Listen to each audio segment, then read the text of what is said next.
సొరకాయ చూడ్డానికి ఎంత బాగుంటుందో ఆరోగ్యానికి కూడా అంతే చాలా మంచిదండి. ఇందులో నీరు, ఫైబర్ అధికంగా ఉండి బరువు తగ్గడానికి, జీర్ణక్రియ మెరుగుపరచడానికి, శరీరాన్ని చల్లబరచడానికి, గుండె ఆరోగ్యాన్ని కాపాడడానికి, చర్మ సౌందర్యాన్ని పెంచడానికి వంటి ఎన్నో ప్రయోజనాలు ఉన్న ఈ సొరకాయని ఎందుకు వదులుతాను చెప్పండి. చాలా చౌక కూడా. సొరకాయ పప్పు, సొరకాయ పచ్చడి, సొరకాయ పులుసు ఇలా సొరకాయతో ఎన్నైనా చేసుకోవచ్చండి. మా ఇంట్లో పిల్లలకైతే సొరకాయతో స్నాక్స్ కూడా చేసి పెడతాను. నేను సొరకాయతో గారెలు వేసి పెడతాను, సొరకాయతో పాయసం చేసి పెడతాను. అలా రకరకాలుగా సొరకాయతో చూసి పెడుతూనే ఉంటామండి. ఇంకా పిల్లలు బాగా లావు అవుతారు, అవి ఇవి ఆయిల్ పదార్థాలు తిని అని చింత లేకుండా వారంలో 1-2 సార్ల తక్కువ క్యాలరీలు ఉన్న అధిక నీటి శాతం ఉన్నందువల్ల బరువు కూడా చాలా తగ్గడానికి సహాయపడుతుందండి.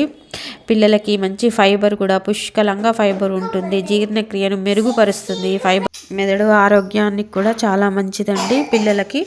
అందుకని సొరకాయ తప్పకుండా వారంలో 2 రోజులు వాడుకుందాము. అయితే చేదు సొరకాయని మాత్రం అసలు ఉపయోగించుకోవద్దు. దాంట్లో విషపూరితమైన పదార్థం చాలా ఎక్కువ ఉంటుంది.